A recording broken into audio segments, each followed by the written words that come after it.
नमस्कार मित्रों, आपके अपने YouTube चैनल में आपका स्वागत है। आज की जो कहानी है, आज का जो प्रसंग है, बड़ा ज्ञानवर्धक है, बड़ा मोटिवेशनल है।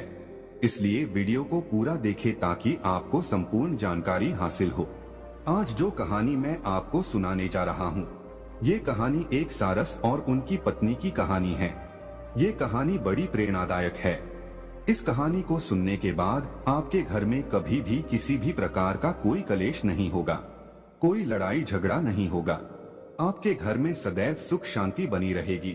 इस कहानी को आप खुद सुने, अपने परिवार वालों को सुनाएं, अपने बच्चों को तो जरूर सुनाएं। इस कहानी को सुनने के बाद आपके बच्चे वो अच्छे संस्कार वाले होंगे। आपके बच्चे कभी भी कोई गलत ऐसा कार्य नहीं करेंगे जिनकी वजह से अपने माता पिता का सर नीचे को झुक जाए। इसलिए अपने बच्चों को इस कहानी को जरूर सुनाएं। कहानी शुरू करने से पहले जो लोग हमसे नए जुड़े हैं वो हमारे चैनल को सब्सक्राइब करें। शुरू करते हैं आज की प्यारी सी कहानी।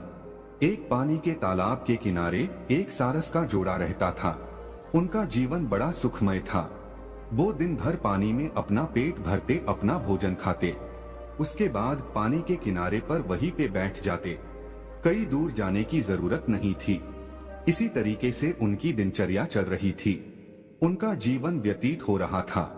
कुछ दिन को बाद में सारस की पत्नी गर्भवती हो जाती है और जब वो गर्भवती होती है तो वो अपने पति से कहती है कि पिया जी, अब हमें यहाँ से कहीं दूर चलना चाहिए। हमें किसी ऐसी स्थान की तलाश कर दीजिए जहाँ पर हम सुकून से रह सके और लंबे समय तक रह सके, क्योंकि आज के बाद सिर्फ आप ही भोजन लेके आओगे। मैं सिर्फ अपने अंडों पे बैठूंगी। आप हमें और हमारे बच्चों को भोजन लाके देंगे, तभी हम भोजन खा पाएंगे। तो हमें ऐसे स्थान की जरूरत है जहाँ पे हमें भरपेट भोजन मिले, पौष्टिक भोजन मिले। तो सारस अपनी पत्नी से कहता है कि प्रिय, इस तालाब के अंदर भी बहुत सारा भोजन है जो हमसे कभी भी खत्म नहीं होगा। इसलिए आप निश्चिंत रहें, आप चिंता न करें। वो सारस अपनी पत्नी को ये बातें कहता है कि तुम चिंता मत करो, तुम शांति से रहो। कुछ दिन निकलने के बाद उस सारस की पत्नी अंडों को जन्म देती है। जब वो सारस की पत्नी अंडे देती है, अंडे देने के बाद वो सिर्फ अंडों पे बैठ जाती है और अब अंडों पे बैठी बैठी अपने पति पे हुक्म चलाती है। अब उसको जभी भी भूख लगती, अपने पति से कहती और बड़े रौब से वो कहती कि जाइए हमारे लिए और भोजन लेके आइए। अब उसका पति तालाब के अंदर जाता और मछलियां वगैरह ढूंढ के अपनी पत्नी को लाके देता।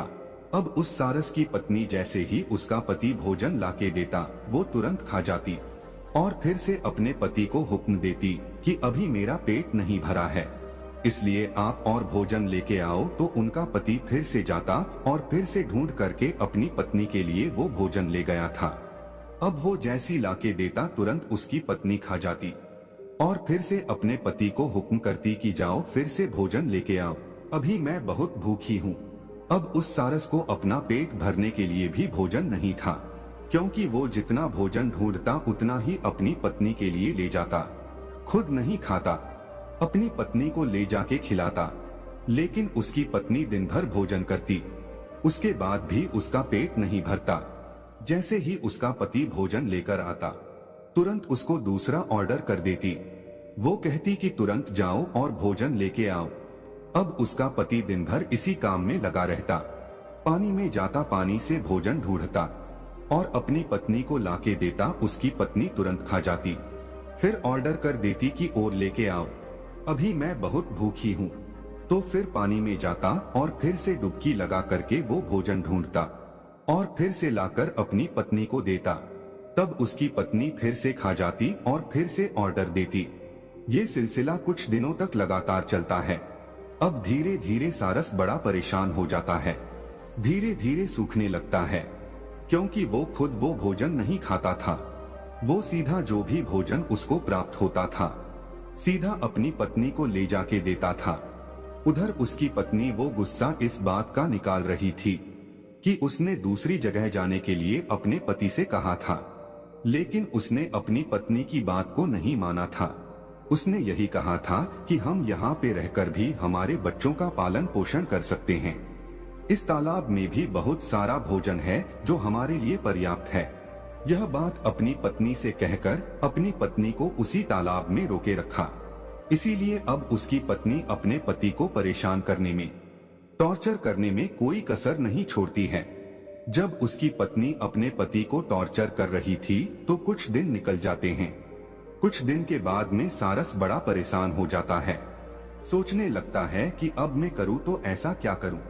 मैं दिन भर इतना सारा भोजन इकट्ठा करता हूँ, इतना सारा भोजन ढूंढता हूँ और सीधा अपनी पत्नी को ले जाके देता हूँ।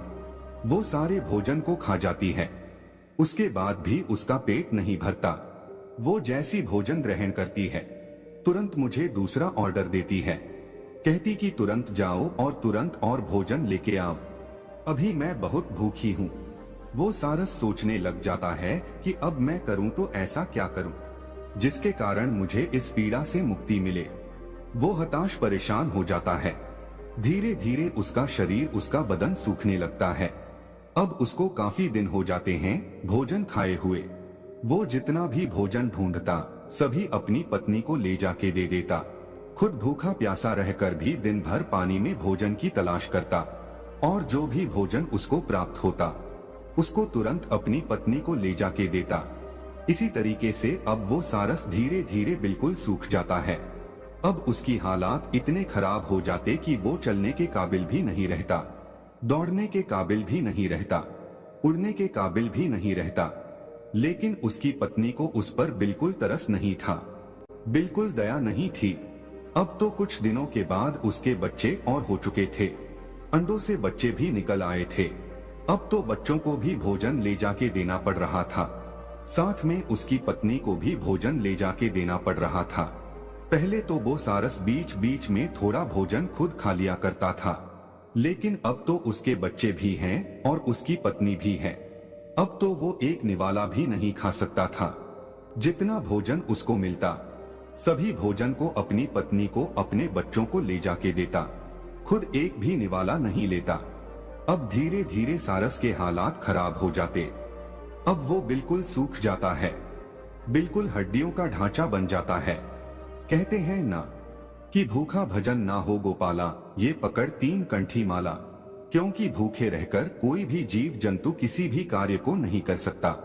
इसी तरीके से अब उस सारस की हालत इतनी खराब हो जाती है कि वो नहीं तो चल सकता, नहीं उड़ सकता, कुछ नहीं कर सकता था। अब वो सारस धीरे धीरे हड्डियों के ढांचे में बदल जाता है। उस सारस का मांस वो सब सूख जाता है। अब वो एक हड्डियों का ढांचा बन के रह जाता है। जब वो सारस हड्डियों का ढांचा बन जाता है, उसकी क्षमता नहीं रहती है। तब वो अपनी पत्नी से कहता है कि प्रिय, अब मैं सिर्फ कुछ दिनों का मेहमान हूँ। अब आप यदि मुझे टॉर्चर ना करें तो आपकी बड़ी कृपा होगी। अब तो बच्चे भी बड़े हो चुके हैं। आप स्वयं भी पानी में जाकर, आप स्वयं भी तालाब में जाकर अपने बच्चों के लिए भोजन ला सकती हो, अपने लिए भोजन ढूंढ सकती हो। अब मैं सिर्फ कुछ ही दिनों का मेहमान हूँ। आप अच्छे से रहना और अपने बच्चों का अच्छे से लालन पालन करना। इतनी बात वो सारस अपनी पत्नी से कहता है। तब उसकी पत्नी कहती है, क्या तुम अभी मरने वाले हो? जब तक जीवित हो तब तक तो हमारे लिए कुछ करो। जब अपनी पत्नी की इतनी बात सुनता है तो वो सारस झुरझुर रोने लगता है और परमात्मा से दुआ करता है कि परमात्मा, हे मेरे मालिक, हे मेरे परम पिता, तुम मुझे इस धरती से अभी क्यों नहीं उठा लेता? मुझे किस जन्म की पीड़ा दे रहा है? ऐसी नरक की जिंदगी से तो बेहतर है कि मुझे मृत्यु आ जाए। अब वो सारस अपने परमात्मा से दुआ करता है, अपने मालिक से दुआ करता है और कहता है, मेरे मालिक, या तो तू मुझे उठा ले या इस नरक से मुझे मुक्ति दे। इतनी बात कहने के बाद अब वो सारस अपनी पत्नी से बात करना बंद कर देता है और मौन हो जाता है और ईश्वर का ध्यान करने बैठ जाता है। ईश्वर का ध्यान करते हुए कुछ समय उसको निकल जाता है।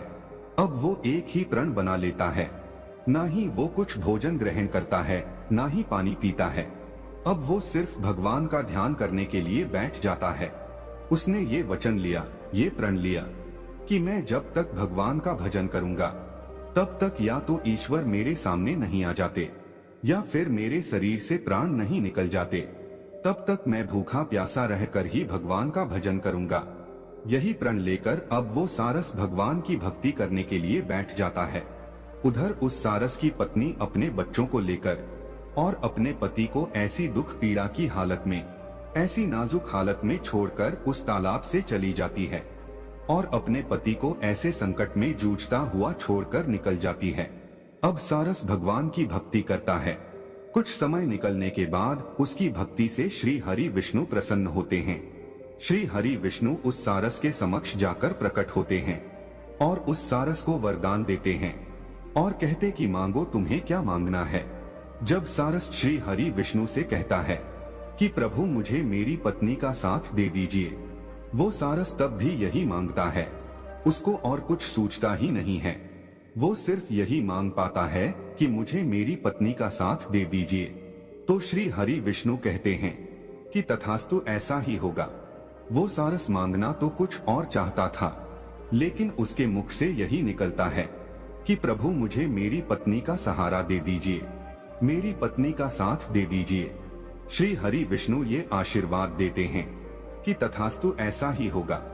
अब वो सारस अपनी पत्नी का सानिध्य पाता है। फिर से उसकी पत्नी उसको मिल जाती है। श्रीहरि विष्णु की कृपा से उसके बच्चे और उसकी पत्नी उसको फिर से मिल जाती है और वो अपनी पत्नी के साथ दुख पीड़ा झेलता हुआ अपना जीवन व्यतीत करता है।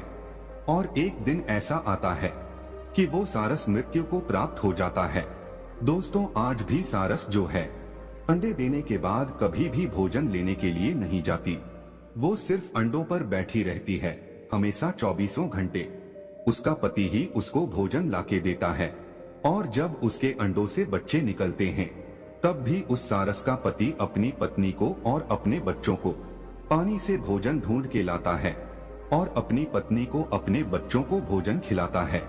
वो तब तक खिलाता है जब तक सारस के बच्चे खुद भोजन ढूंढने और खुद पानी में उतरने के काबिल नहीं हो जाते। तब तक सारस अपनी पत्नी को और अपने बच्चों को स्वयं भोजन लाके खिलाता है, क्योंकि ये श्री हरि विष्णु के एक आशीर्वाद के कारण हुआ है। उस वक्त यदि वो सारस कुछ और मांग लेता तो हो सकता है वो अपने बच्चों का, अपनी पत्नी का लालन पालन नहीं करता, लेकिन उसने श्री हरि विष्णु से यही मांगा कि प्रभु मुझे मेरी पत्नी का साथ चाहिए। तो भगवान ने उनको ये आशीर्वाद दे दिया कि तथास्तु, ऐसा ही होगा। उसके बाद से सारस कभी भी आपको अकेली नहीं मिलेगी, वो हमेशा जोड़े में मिलेगी। जहाँ भी आपको नजर आएगी वो जोड़े में नजर आएगी। अकेली सारस आपको कहीं पे भी ढूंढने को नहीं मिलेगी। दोनों पति पत्नी का जोड़ा आपको हमेशा नजर आएगा। और जब वो अंडे देती है तो खुद अंडों पे बैठ जाती है और सारस अपनी पत्नी के लिए भोजन ढूंढ के लाता है और खिलाता है। इसी तरीके से उनका जीवन व्यतीत होता है। दोस्तों, ये कहानी अब समाप्त होती है। तो दोस्तों, यह कहानी आपको कैसी लगी हमें कमेंट सेक्शन में जरूर बताना और अच्छी लगी हो तो इस चैनल को सब्सक्राइब जरूर कर लेना।